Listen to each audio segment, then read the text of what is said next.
N-I-C-H-E. Do you guys want to know what does it mean? The main category that a video creator focuses on when creating YouTube content. புரியுற மாதிரி சிம்பிளா சொல்லணும்னா comedy, horror, த்ரில்லர்னு மூவிஸ்ல எப்படி different ஜேர்னஸ் இருக்குதோ யூடியூப்லயும் food fitness vloggingனு எக்கச்சக்கமான ஜேர்னஸ் இருக்குது. இந்த ஜேர்னஸை தான் நீஷ்னு சொல்லுவாங்க. அண்ட் இதுல ஒரு கிரியேட்டர் அவங்க என்ன ஜேர்னர்ல பெஸ்ட்னு நினைக்கிறாங்களோ அதை நீஷா சூஸ் பண்ணி அதை சுத்தி உள்ள டாபிக்ஸை கவர் பண்ணி வீடியோஸ் போடுவாங்க. But here I have a question in my mind. What is my niche?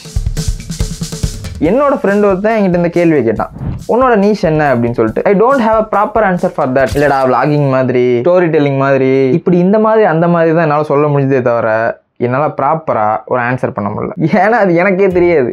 But I need to find my niche. ஏன்னா யூடியூப் வந்துட்டு நான் லாங் டேர்மாக லைஃப் ஃபுல்லாக பண்ணணுன்றது தான் என்னோட ஆசை. அப்படி இருக்கப்போ I need to do it properly. Because without having a proper niche நான் எப்போல்லாம் ஸ்கிரிப்ட் எழுதலாம்னு உட்காடுறனோ அப்போல்லாம் ஐ ஃபீல் கன்ஃபியூஸ்ட்.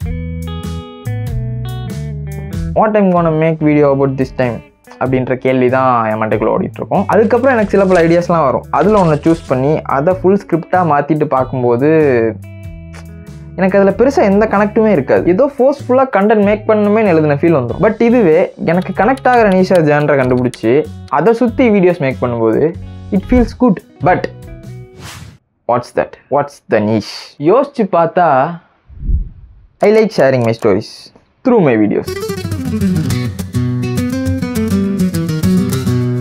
என்னோட லைஃப்பில் நான் எக்ஸ்பீரியன்ஸ் பண்ணுற விஷயங்களில் இருக்கிற ஃபீலிங்ஸை என்னோட வீடியோவில் ஷேர் பண்ணுறதுக்கு எனக்கு பிடிச்சிருக்கு. ஈவன் நான் ரீசெண்டாக போடுற வீடியோஸில் கூட என்னோட ஹோம் சிக் ஸ்டோரி, அப்புறம் நாங்கள் வீடு தேடும்போது சில பல விஷயங்கள் நடக்குது, அது எப்படி என்ன அஃபெக்ட் பண்ணுதுன்னு சொல்லிட்டு என்னோட பர்சனல் எக்ஸ்பீரியன்ஸை தான் நான் வீடியோவாக ஷேர் பண்ணியிருக்கேன். ஸோ அந்த மாதிரி என்னோட பர்சனல் ஸ்டோரியை ஒரு வீடியோ மூலமாக ஷேர் பண்ணுறப்ப அது எனக்கு மீனிங்ஃபுல்லாக ஃபீல் ஆகுது. இந்த மாதிரி இன்ட்ரெஸ்டிங்காக நடக்கிற ஸ்டோரிஸை ஷேர் பண்ணுறப்ப ஓகே, வீடியோவும் சரி ஆடியன்ஸுக்கும் பார்க்குறதுக்கு அது ஒரு நல்ல எக்ஸ்பீரியன்ஸாக இருக்கும். But what if nothing goes interesting in my life? எனக்கு சொல்கிறதுக்கு எந்த கதையும் இல்லைன்னா என்னோட வீடியோஸும் போர் அடிக்க ஆரம்பிச்சிருவோம். Then what will I two?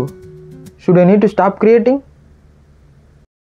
There is an Instagram page called dream of Parthiban. அவர் வந்துட்டு காலையில் எந்திரிச்சதுலேருந்து அவர் லைஃப்பில் என்னெல்லாம் நடக்குதோ அதை ரேண்டமாக vlog பண்ணி வீடியோஸாக போஸ்ட் பண்ணுவார். நான் பெருசாக ரீல்ஸ் ஸ்க்ரோல் பண்ணுற ஆள் கிடையாது. But whenever I watch his reels, it feels refreshing.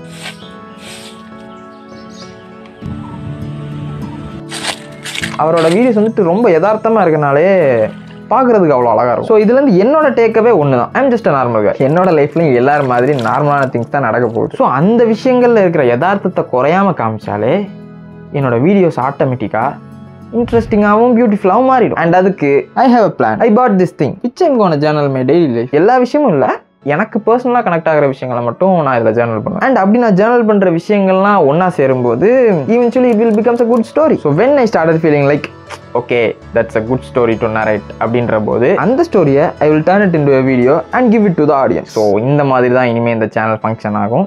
I hope it goes well. So yeah, that's Minish. என்னோட லைஃப்பில் நடக்கிற விஷயங்களை நல்ல ஸ்டோரிஸாக மாற்றி என்னோட வீடியோஸில் ஷேர் பண்ண போகிறேன். அதுதான் இனிமேல் நீங்கள் இந்த சேனலில் பார்க்க போகிறீங்க.